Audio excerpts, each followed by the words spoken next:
Hello, my name's Ethan. Make sure to check out my website, ethanwrenn.com. From there, you can find links to all my various socials. We are currently live on Twitch, YouTube, and the front page of my website. I really appreciate it if you gave it a follow or subscribe. As you can see here, this is my website. On my website, we have a blog, and I'm constantly updating it with new information and new articles. Highly recommend checking it out. I put a lot of work into it. It's quickly becoming one of my primary outlets. Great way to learn more about what we're investing in. There's also fun stuff like gaming and emulation on here that you could learn more about. So I highly recommend checking it out, letting me know what you think. You're able to utilize our Discord from here, even without making an account. You can do all of that. So what video are we going to be looking at next? We're going to be looking at why is everything getting so expensive from Vox. To the grocery store, mentally preparing myself for the sticker shock. Here we are. Wish me luck. Got my diapers. It might be something else for you. For me, diapers is really where I notice inflation the most. One of the things that's interesting about this particular period of inflation that we're in is this is a worldwide phenomenon. Hi Vox, my question is about inflation. What is the real cause? Is it just COVID or we have others to blame? And again, on my YouTube channel, there's another video that's going to be called something, How to Track Inflation. I highly recommend watching that video in tandem with this one, as it will show you how the different metrics for tracking inflation are calculated, whether it be PCI or CPI, etc., etc. I highly recommend watching that video. Thank you. Diapers in the US, food in Ghana, and home prices in India. What actually caused all this inflation? And is there something we can do about it? If you watch cable news in the US, you will see one explanation for inflation that gets a lot of attention. There's still too much money chasing too few goods. Too much money chasing too few goods. And again, this is the common idea that the problem with inflation is the demand, right? And when the Fed goes to increase interest rates, this is their approach, right? They think, oh, consumers are just buying too much. It doesn't matter if it's an elastic good or an inelastic good. You know, consumers are just buying too much, and to constrict the consumer, to strangle the consumer into buying less, we're going to increase interest rates. When personally, I feel that's not the answer because it doesn't address the core problems. I have a car dealership. Say we're in a global pandemic, factories are shutting down periodically, and I'm just not able to keep as many cars on my lot. My inventory is low, but at the same time, I have customers willing to spend money on my cars. My inventory starts to dwindle, and now there's more customers than there are cars. So I can just increase the price. Too much money chasing too few goods. Economists like this guy, Larry Summers, he's been sounding the alarm bell about this kind of inflation from the beginning. I am much more worried that we'll have inflation. This is the least responsible macroeconomic policies we've had in the last 40 years. He is talking about those pandemic relief checks. Before we can figure out if Larry Summers is right, we need to take a closer look at exactly how inflation is measured in the first place. Once a month, the U.S. Bureau of Labor Statistics puts together what it calls a market basket. These data are specific to the U.S., but you can find similar numbers around the world. The BLS looks at the prices for different goods and services like housing, electricity, apparel, prescription drugs, bakery products, dairy. They look at the price we're paying this month and then compare it to the price for the same good or service last month or last year. Then they calculate a single percentage that captures all of that change, and that's the Consumer Price Index, or CPI. Again, you can learn more about exactly how that's calculated by watching another video on my channel, which goes into detail on how this is tracked. Again, there's these different categories of goods. Each of them are tracked individually, and then they are all averaged out, brought together, which gives us our CPI. One thing you'll note in that video is these baskets are not equally weighted. For example, CPI has like 40% of its calculation being attributed to housing, for example. And then one thing you'd also see in that video is how energy solely has caused a massive increase in CPI. All these other baskets, like food or transportation that she's referring to, have seen very minuscule increases, but energy seems to be a core problem as it's inflated massively and it causes a huge upward drag on the CPI. Now, if there were to be an extreme decrease in things like oil, for example, this would drastically bring down CPI and drastically bring down inflation. And it's true, the Consumer Price Index has been rising steadily for the past couple of years. Here,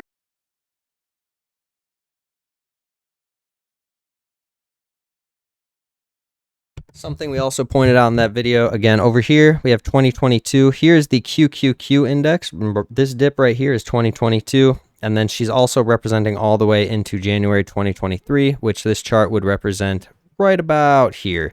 And as you can see, while the consumer price index was rising, stocks proceeded to run as much as 100% during this time period. This same time period, again, this didn't happen overnight. This concept of inflation, just all of a sudden overnight, things are just so expensive. It didn't happen. This was a very gradual thing that happened over 2, even 3 years. And in that time period, you've seen stocks, again, run as much as 100%. here's when those stimulus checks went out. But now let's take a closer look at some of the specific goods and services that make up the CPI. Some things are way more expensive than this time. What did I say? What did I say? What did I say? So a lot of these things haven't even really moved that much. They haven't even really moved that much. But you have this huge outlier, this huge pyramid that was built in energy prices over this time period that really caused this outlier in the data being calculated that brought that average CPI sky high. And we were talking about it, for example, with the YouTube. If you come to my YouTube channel, at the top, there's a search bar. You could type in the search bar, right? And it'll pull up all these different videos. And here's just an example of that time we shorted video for natural gas. And as you can see, we were explaining in the video at when natural gas futures were at $9.28. Like there was a prior resistance here, but we also stated for the entire price history represented by this chart, natural gas futures, I think it's like over 60 years, 50, 60 years is being shown, right? The price of natural gas has never been this price, or the price of natural gas throughout all 60 years of that has been at this price or higher for less than 2% of that, which means probably a 98% chance that there's going to be a revision to the mean that happens here at some point.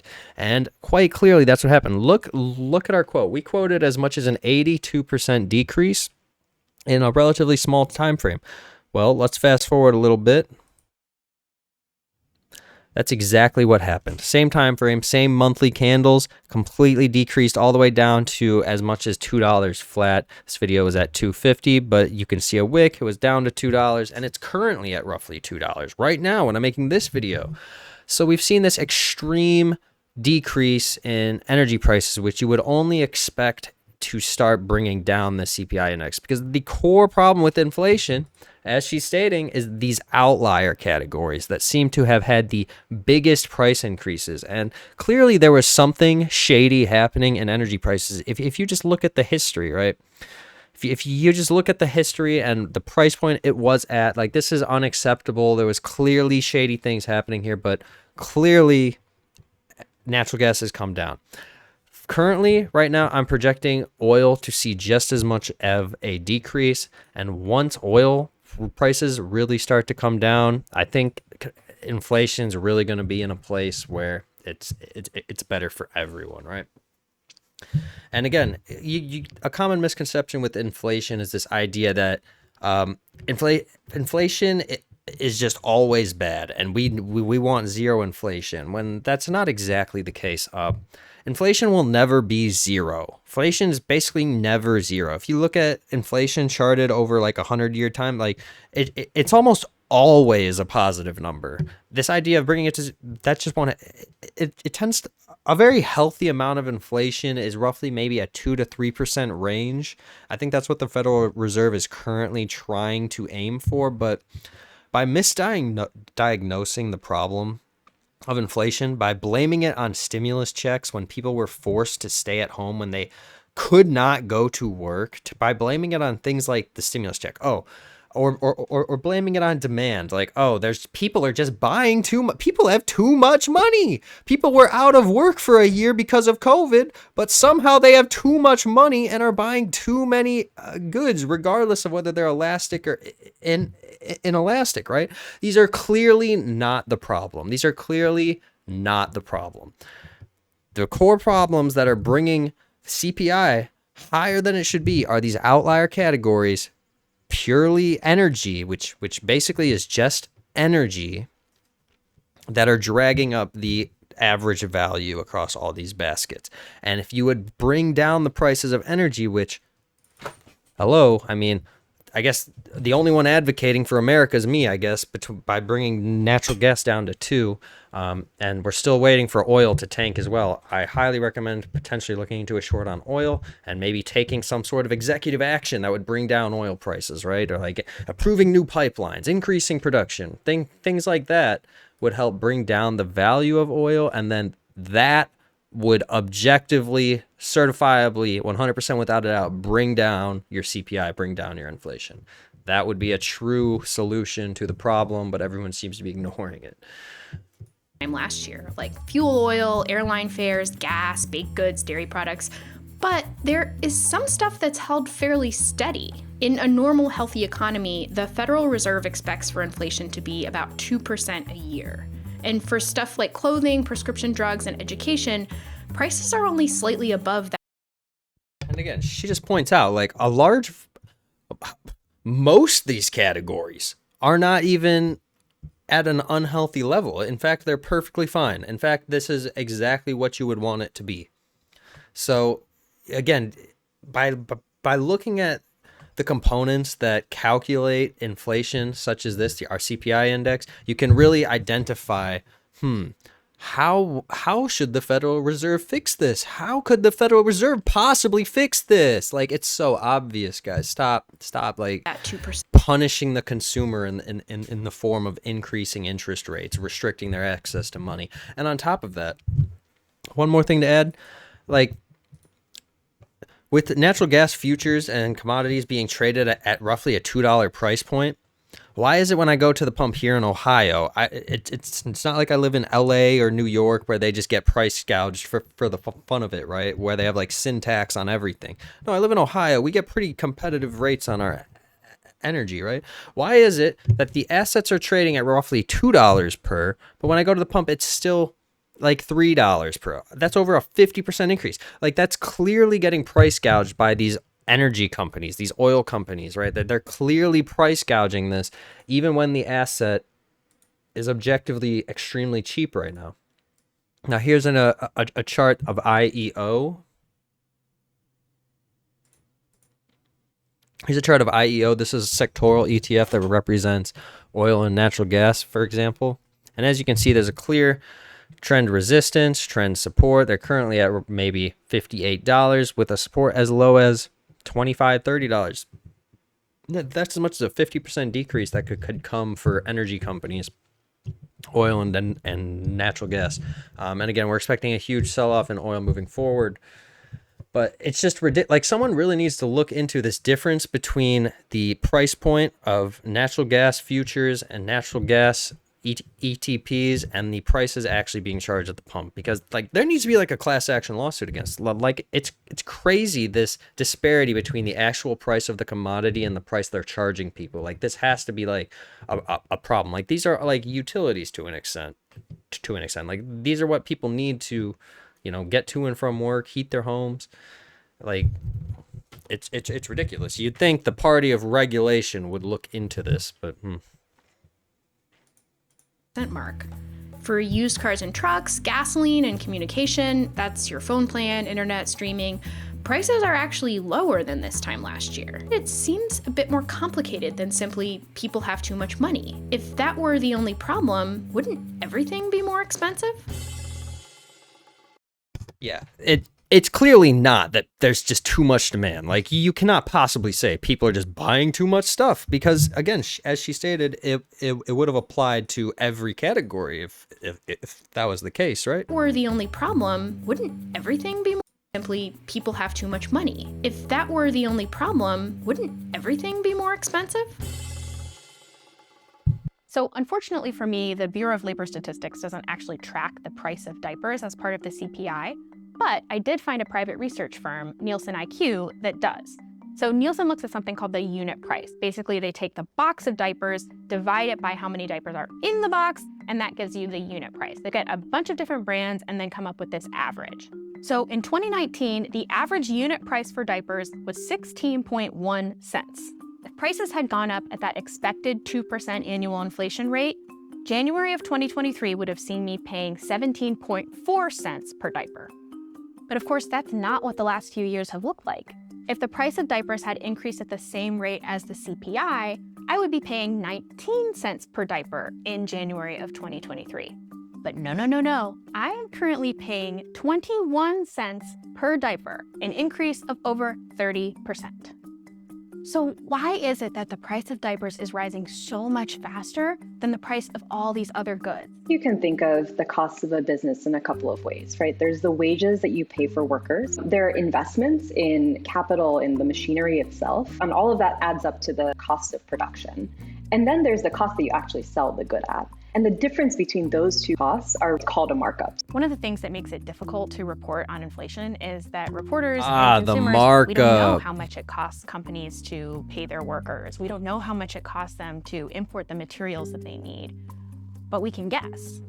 Take labor costs, for example. We know that from 2019 to 2023, the average hourly wage for someone working in manufacturing rose by about 17%. Now, that is faster than what you would expect under normal 2% annual inflation, but when you consider the fact that corporations have successfully kept wages so low in the years leading up to that point that they were actually declining relative to inflation, this recent bump starts to look more like a kind of return to normalcy. Okay, but what about the cost of materials? I went to the Pampers website and looked at what goes into making a diaper. It turns out this stuff is made out of wood, and these are all plastics, which are made by refining petroleum in slightly different ways. According to the Federal Reserve's Producer Price Index, the average price for both of these materials, wood pulp and plastic products, has risen significantly over the past 5 years. But both of these rising input costs still don't completely explain the price hike in diapers.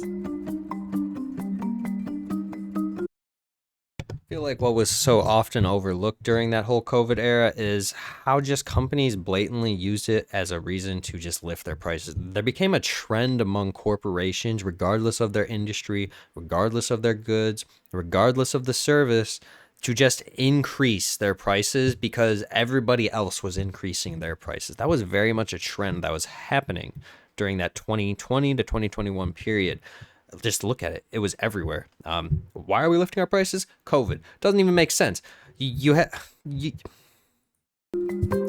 One of the reasons I really wanted to talk to Wrenn is that she and her colleagues have listened to hundreds and hundreds of hours of earnings calls. What we found is big corporations who are jacking up prices beyond what their production costs would justify. These are some transcripts of those earnings.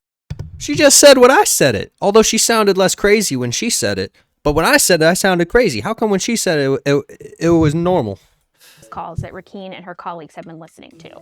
The CEO of Hostess Brands, for example, says of these price hikes, consumers get used to it. When all prices go up, it helps. A Tyson Foods executive claimed that price increases for beef more than offset the higher costs. Visa's CEO says that historically, inflation has been a positive for us. All three of these corporations experienced record profits over the past 3 years. But what they did with those profits is instructive. They paid that money out to their shareholders and raised prices for the rest of us. So we have our three theories for this current moment of inflation. Too much money floating around, supply shocks, and massive markups. It's the massive markups. We already said it's not the too much money, right? It's the massive markups. This happened across just every industry from every product. It was insane, guys. It was insane. Unfortunately, it's probably going to be months or maybe even years before we have all of the data necessary to figure out which one of these three explanations holds the most weight. But there are still things we can do to help bring prices down. When we think of inflation in a really singular way, I think that really limits the vast panoply of tools that we actually have to fight this problem. Let's start with the tool that the Federal Reserve has already busted out, raising interest rates. The way that works is it makes it more expensive for companies to borrow money, which makes it harder. Which again, we've touched on. If the problem was there's overwhelming demand, raising interest rates is an adequate solution, right? But we've already ruled out the idea of there being overwhelming demand as the problem for inflation. So again, increasing interest rates is again just only making this harder for people to live their day-to-day lives. Like, this is not really helping at all. For them to invest in new projects and hire new people. So far, the Fed has raised interest rates 8 times, and the unemployment rate has stayed pretty low. But that could change if the Fed keeps raising rates. The last time inflation got super high, back in the early 80s, the Fed did huge interest rate hikes, and inflation did go down. But look what happened to unemployment. It shot way up. By 1982, 1 in 10 people were out of work. In the last month of 2022, prices were starting. It's basically implying it's not a good thing for the Fed to be aggressively increasing rates if, as we've just determined, it's not going to solve the problem objectively. There's a core and obvious problem here happening between the prices of oil and natural gas that are directly causing this drag in CPI to rise. It's definitely something you need to take a look at, or else you could have impacts like this if they just keep their to current come down route, in some key you know? areas. Dairy, fruits and veggies, airline fares. Prices for these 2 items, gasoline and fuel oil, are way down. And the reason likely has very little to do with raising interest rates. Over the past 12 months, President Biden released millions of barrels of oil from the U.S. emergency stockpile, which increased global supply and drove down the price. Did you hear that? The U.S. has a global stockpile of things like oil, right? And you can see these things in energy storage reports that are released, every week or every other week, give or take. But we have so much of this stuff just available. It's just, in our lifetime, we will never run out of oil and natural gas, ever. Ever. We have reserves upon reserves that would last us decades here in this country, and other countries do as well. And there is so much still underground that hasn't even been discovered yet. Something to keep in mind. And it is kind of interesting how she's pointing out these different levers and switches that the government has to be able to kind of temper these things. Maybe instead of just cranking interest rates, they actually start releasing more of these barrels of oil into circulation, because clearly that's the one and only thing holding up this inflated CPI number. If they were to just release more of these barrels, increasing the supply, that would have huge positive impacts for the CPI. Huge positive impacts for the CPI, but that's not what they're doing. It's almost like they don't want to solve the problem. There's precedent for doing this in other areas. And she said they are doing that, but they should be doing more of it, right? Millions of barrels of oil from the U.S. emergency stockpile, which increased global supply and drove down the price. There's precedent for doing this in other areas of the economy. In 1939, U.S. President Franklin Roosevelt asked Congress for nearly $900 million to help the airline industry quadruple their output. Ships, planes, tanks, guns. That is our purpose and our pledge. Something Rakeen told me about diapers got me thinking about a third way we might start bringing prices down. Turns out that somewhere between 70 and 80% of all of the diapers produced in the US are made by 2 companies. This honestly. This is a story old as time as tell. A duopoly exists and they're gouging prices. A duopoly exists and they're taking advantage of the consumer. Who could have thought?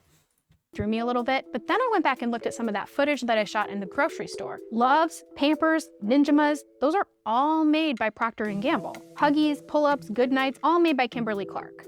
So while it looks like parents have a lot of choices in the diaper aisle, we actually don't. Policymakers have allowed really rampant deregulation that has facilitated these companies having so much power in a way that they can jack up prices without any cost to them. That supply. I've been saying this for months and years. You know, it's just so reassuring to have somebody else with a level head who can see what's clearly like actually happening in U.S. economics and not just attribute it to variables that have nothing to do with it. Dial and that corporate power dial, we've let them get dusty. We do not, and we never did, have to throw workers under the bus in order to bring down prices. She said it better than I ever could, I guess. I don't know. Hopefully the message sinks in now. But again, rampant price gouging throughout the past 2 years. It became almost trendy. And on top of that, you look at a lot of the baskets.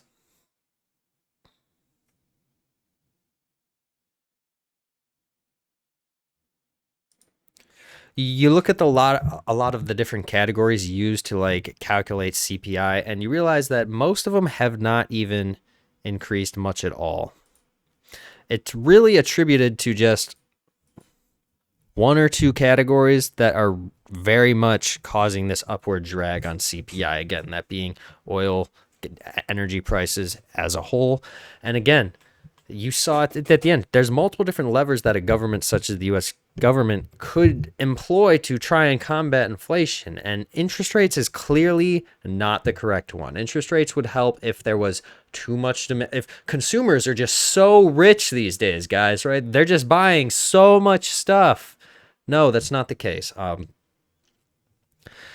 As you can see, again, if that were the case, that this problem of increasing prices would be represented across all of these categories, but it's clearly not. If they were to maybe, I don't know, flood the market with oil from their reserves that we have millions and billions of barrels just sitting there doing nothing, that would be one way to bring down specifically this outlier category that seems to be causing this increased perception of CPI increasing. That would just be one way. But that's everything we need to say about it. This is the second video going to our channel talking about inflation and how it's tracked. I highly recommend watching them both if this is a topic you found interesting. We're going to be moving into another video.